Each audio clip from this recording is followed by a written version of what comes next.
Right. అయితే చాలా మంది అరే ధనం సంపాదించాలంటే నేను చదువుకోవాలి కదా, మరి నా తల్లిదండ్రులను చదివించలేదు కదా, ఎలా అంటే నేను ఇంతవరకు ఇంతేనా?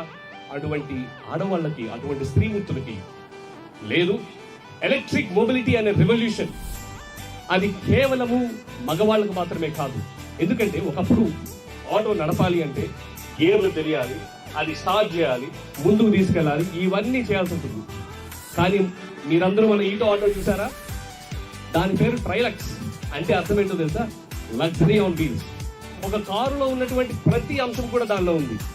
రివర్స్ కెమెరా ఉంది, మంచి బకెట్ సీట్ ఉంది, తర్వాత పెద్ద పెద్ద చక్రాలు ఉన్నాయి.